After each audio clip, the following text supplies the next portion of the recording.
नका बघा। असं आहे की 2 ऑगस्टला माननीय मुख्यमंत्री महोदय माझ्याकडे पुणे आणि माझ्या मतदारसंघात येत आहेत। 10:30 वाजता पहिल्यांदा 10:30 ते 11:30 विभागीय पूर परिस्थिती वगैरे या बाबतीतली बैठक आहे। ती विधानभवनमध्ये पुण्याच्या होणार आहे, म्हणजे विभागीय आयुक्त कार्यालयामध्ये। त्याच्यानंतर पत्रकार परिषद आहे 11 ते 12। 12 नंतर ते निघतील हडपसर मार्गे फुरसुंगी, माझ्या मतदारसंघामध्ये फुरसुंगी आणि देवाची उरुळी इथे पिण्याचं पाण्याचं कचरा डेपोमुळे संपूर्ण खराब झालेले, त्यासाठी 100 कोटीची नवीन योजना मी केली होती 2017 मध्ये। त्या योजनेचं 75% काम पूर्ण झालं होतं। दुर्दैवाने पुढच्या या 2.5 वर्षात त्याला संपूर्ण खीळ बसली होती।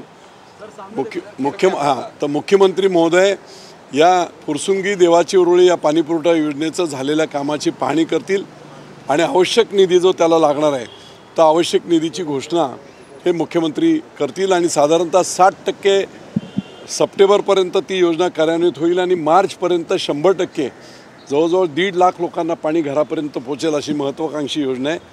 त्याबाबत पाहणी करून नंतर तिथून ते जेजुरीमध्ये खंडोबा दर्शन, म्हणजे लावणी भंडारा महाराष्ट्र जिंकावया निघाला हे कवन आहे मोठं अत्र्यांचं वगैरे, त्याप्रमाणे खंडोबाचं दर्शन करतील आणि 1:30 वाजता पालखीतळ मैदान सासवड, पालखीतळ मैदान क्रमांक 1 सासवड येथे मुख्यमंत्र्यांची सभा होईल।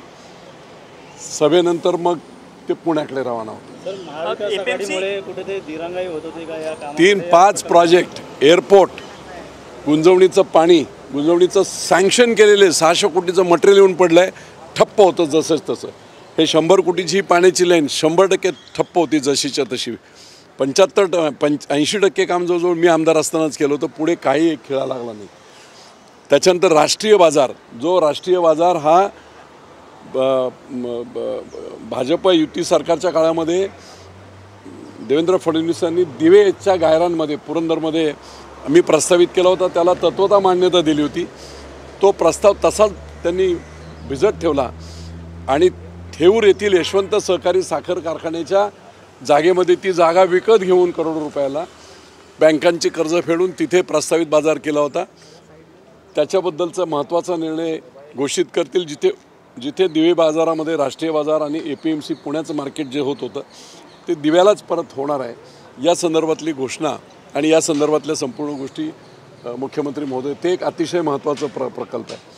आणखी सगळ्यात महत्त्वाचा आणखी विषय होता तो पुण्यामध्ये जी समाविष्ट गावं झाली 11 गावं पहिल्यांदा, त्या 11 गावामध्ये टॅक्स इतका मोठा आलेला आहे की जिथे पहिला 3 लाख एका कमर्शियल आस्थापनेला 3 लाख टॅक्स होता, 15 लाख त्याचं वर्षाचं भाडं होतं। आता जो कॉर्पोरेशनचा टॅक्स पुणे महानगरपालिकेचा आला आहे तो 22 लाख येतो आहे, म्हणजे 15 लाख उत्पन्न 22 लाख टॅक्स।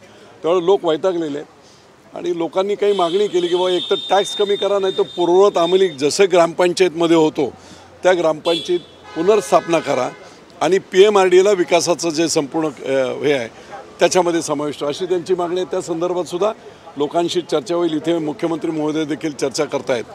असे 5 महत्त्वाचे प्रकल्प, गुंजवणी, एअरपोर्ट, राष्ट्रीय बाजार, पिण्याच्या पाण्याची देवाची उरुळी आणि फुरसुंगीची आहे आणि त्याचबरोबर टॅक्स, पुणे महानगरपालिकेचा वाढीव टॅक्स 11 गावांचा आहे त्या संदर्भातला निर्णय।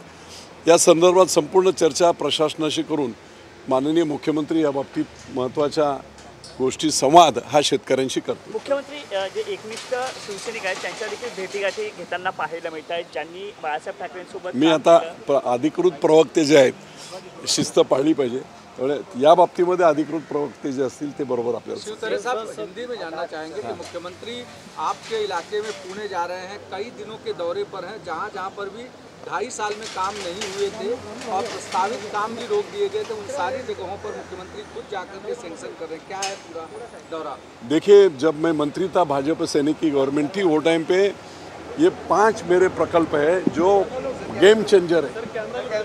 हाँ, गेम चेंजर है। तो उसमें नीचे से अगर हवेली से हम शुरुआत करते हैं तो देवाची उरुळी और फुरसुंगी, ये 2 गांव का 100 करोड़ की पानी पुरवठा योजना थी, जिसका काम 70-75% पूरा हुआ था। दुर्भाग्य से गए 2.5 साल में कुछ भी काम आगे हुआ नहीं, पैसे भी दिए गए, निधि भी दिया गया। मुख्यमंत्री महोदय आढ़ावा बैठक पुणे विभाग की लेने के बाद, पत्रकार परिषद के बाद, उस पानी योजना को खुद होके विजिट करेंगे, चेक करेंगे, और जो निधि वहाँ पे लगने वाला है, जो कि 6-8 महीने में ज़्यादा से ज़्यादा 31 मार्च तक ये पूरा घर घर में पानी जाना चाहिए, इस हिसाब से उसकी पूर्ण नियोजन के वास्ते वो खुद वहाँ पे विज़िट करेंगे। उसके बाद वो खंडोबा मंदिर जाएंगे जेजुरी में, जो महाराष्ट्र का कुलदैवत है। उसके बाद पालखीतड़ मैदान क्रमांक 1, यहाँ पे पूरी किसानों के साथ संवाद करेंगे। मेरे हिसाब से बहुत बड़ी रैली 25-30 हज़ार लोगों की ये बड़ी सभा होगी, जिसमें मुख्यमंत्री महोदय सबके साथ चर्चा करेंगे। और जो प्रलंबित बड़े प्रकल्प वहाँ के थे, राष्ट्रीय बाजार जो दिवे में हमारे पास था, वो दूसरे तालुका में लेके जाने की कोशिश की गई थी, वो वहीं रीइंस्टेट कैसा करेंगे उसके बारे में बात करेंगे। गुंजौनी का डैम का जो पानी, गुंजौनी डैम मैं मंत्री था जब पूरा किया, उसकी जो डिस्ट्रीब्यूटरी है 1000 करोड़ की लार्सन टुब्रो को दी हुई ऑर्डर है, जिसके अंदर 500-600 करोड़ का मटेरियल आ चुका है, लेकिन आगे का काम हुआ नहीं, निधि दिया नहीं गया। उसके बारे में भी मुख्यमंत्री महोदय किसानों के साथ बात करेंगे। उसके बाद जो हवेली का जो नीचे का पोर्शन, जो 11 गांव जो समाविष्ट हुए पुणे में, वहाँ पे अतिरिक्त प्रचंड भयानक टैक्स लोगों के ऊपर लादा गया है। लोगों को काफ़ी नाराज़गी उसमें है, तो उसके बारे में कुछ रास्ता कैसे निकाले टैक्स कम करने का। या तो लोगों की ऐसी मांग है कि जैसे हम पहले ग्राम पंचायत में थे, उसी ढंग से ग्राम पंचायत हमारी पुनर्स्थापित करो, और पीएमआरडीए वहाँ पे डेवलपमेंट जोन है, उनके साथ हमको अटैच करो, ये मांगे। उसके बारे में भी चर्चा करके वो मुख्यमंत्री महोदय उस विषय, तो 5 विषय के बारे में जो प्रोजेक्ट पूरे ठप थे 2.5 साल से, उसके बारे में उसको चालना देने के लिए they are all Puri game changer है। इतने बड़े बड़े प्रोजेक्ट है, मेरे हिसाब से 50-60 साल में हमको कुछ मिला नहीं। ड्रॉट इफेक्टेड एरिया इतने हमारा नाम था, लेकिन आज जिस हिसाब से जो प्रोजेक्ट है, ये अगर कंप्लीट होते तो मेरे हिसाब से महाराष्ट्र में नंबर 1 पे ये विभाग जाएगा। एयरपोर्ट, गुंजौनी का पानी, पुरंदर उत्सव पूर्ण हो गया, राष्ट्रीय बाजार, और ये सब प्रकल्प जब कार्रवाई तो 2-2.5 साल में पूरे हो सकते। क्या लगता है आपको कि शिवसेना को 2.5 साल में खत्म करने के लिए महाविकास आघाड़ी ने जिस तरीके से प्रोजेक्ट रोके, ताकि आप लोगों का वोट प्रोजेक्ट रोके नहीं, प्रोजेक्ट भगाने की भी कोशिश की। हमने मंजूर किया हुआ जो एयरपोर्ट का प्रोजेक्ट था 7 गांव में, उसमें हमने बाद में कुछ कंट्रोवर्सी किसानों की, तो पारगांव करके गांव है वो छोड़ के 6 गांव में करोगे, वहाँ पे 100% परमिशन, डीजीसीए, डिफेंस सब कुछ हुआ था। महाविकास आघाड़ी की सरकार आई, बोले वहाँ लोगों का विरोध है। हमने कहा उनको कि रेट डिक्लेयर करो और 5-6 महीने का टाइम दे दो, अगर नहीं देते लोग स्वेच्छा खरीदी में, तो हम ये करेंगे कि आपको जहाँ लेके जाना है वहाँ लेके जाए। लेकिन महाविकास आघाड़ी ने वो जगह छोड़ के दूसरी जगह, जिसमें पुरंदर में रिसे-पिसे और छोटे मोटे 5 गांव और टर्मिनस आगे सुपे में, बारामती में, ऐसा षड्यंत्र हुआ था। खाली ठप नहीं हुए, वो प्रोजेक्ट भगा के लेके जाने की भी कोशिश की गई। एयरपोर्ट और राष्ट्रीय बाजार जो बहुत बड़ा टर्निंग पॉइंट है, ये 2 प्रोजेक्ट तो बाहर लेके जाने की कोशिश की थी। मुझे खुशी है ये जो बदलाव हुआ सरकार में, क्योंकि ये प्रोजेक्ट सब मंजूर करते टाइम एकनाथ भाई भी थे मंत्री, और उस टाइम पे देवेंद्र फडणवीस, उनके माध्यम से और उनके सहकार्य से ये सब कुछ हुआ था, कर्म धर्म सहयोग से, और हमारे नसीब से, सब लोगों का नसीब में मानता हूँ कि वापस वो आए, और उस हिसाब से ये नई शुरुआत वापस होगी। ये प्रकल्प यहीं पे होगा। संजय राऊत म्हणतात की सरकार पडेल, न्यायालयीन प्रक्रिया सुरू आहे, कधीही पण आश्चर्य वाटून संजय राऊतांना सिझोफ्रेनिया झालेलं आहे असं मी सांगितलं होतं, त्याच्यात सगळं आलेलं आहे।